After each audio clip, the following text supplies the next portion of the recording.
Fantastic Beasts and the Crimes of Grindelwald. So here's my thing. I have liked every single Harry Potter movie. They're not bad movies. Don't get Right, me wrong. yeah. I appreciate them. They're good First movies. two, Good story. First two are, they don't hold up as well as when I was a kid. I loved them when I was young.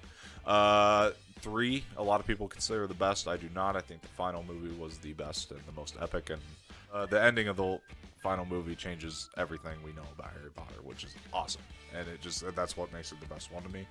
Now, I'm going to talk about David Yates as a director. Ever since Harry Potter and the Order of the Phoenix, he stepped in and he's directed every single one. I think he's getting a little burnt out. He did Fantastic Beasts, and I loved Fantastic Beasts.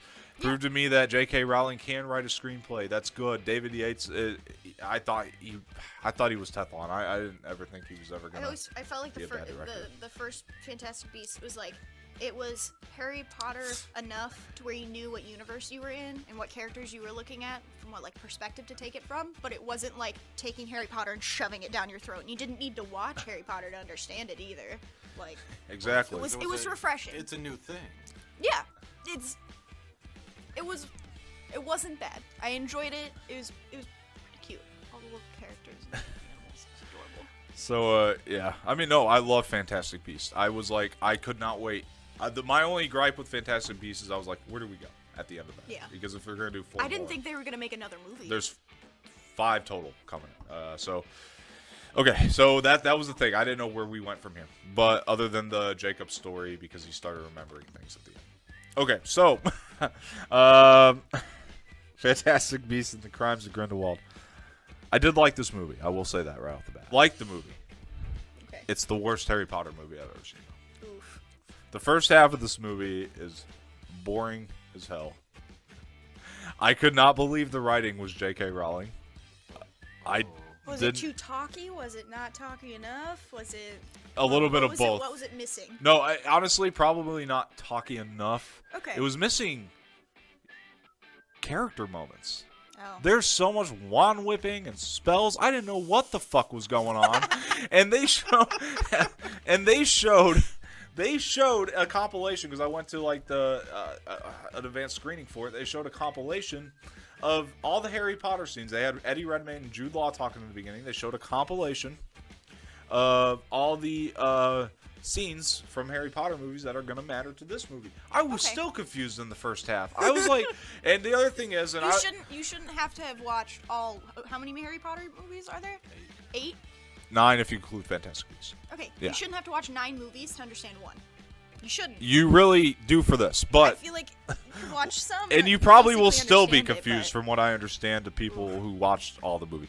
The thing is, it made me so mad. The best stuff in the first half is honestly Jude Law as Dumbledore, and I like Johnny Depp as Grindelwald. I think he did a fantastic job despite popular opinion on that character. He killed it. I thought his villain was great. He was as intimidating and scary as Voldemort was in the original, or the Harry Potter line. He played a really good villain. I love that, and I love that they explored the backstory there. This movie needed more of them in the first half of the movie. I was bored to tears. The way they handle, because I know everybody's like, how's Jacob going to remember Newton, all that kind of stuff. Oh, yeah. Okay, I had to remember all the characters and storylines. They went with such a cop-out explanation for that. Oh, no. I hated the first half of this movie. I was getting very frustrated with it. Halfway through the movie, fortunately, it was like somebody slapped me in the face and said, hey, now you got to pay attention because this is going to get good. That's kind of what the... So you have to sit through the first, the part to get to, Yeah, you do, and some of it's unfortunately important to the second half, so you do have to watch the whole thing. Okay. So it's going to be torture in the first half, but I'm telling you to watch the whole thing. It turned out to be a pretty good Harry Potter movie. Jude Law as Dumbledore, like I said, he blew me away as Dumbledore, and what I really liked is he kind of acted like, because they switched actors at 3 because, the death of Richard Harris, so they switched to Michael Gambon in the third Harry Potter movie. So what I really liked about Jude Law's performance, even though I like Michael Gambon better in the Harry Potter movies because he reminded me more of the book Dumbledore, Jude Law acted more like the Richard Harris version, which I thought was really cool. It was like a way to honor that actor. Throwback to the first. It really was, and it was so cool. There's a lot of throwbacks and a lot of stuff that they took from Sorcerer's Stone that was like, hey, remember this? Which, as a fan, I was excited. There's a lot of Easter eggs. Yeah, as somebody criticizing a film, I mean, it's like a lot of fan service.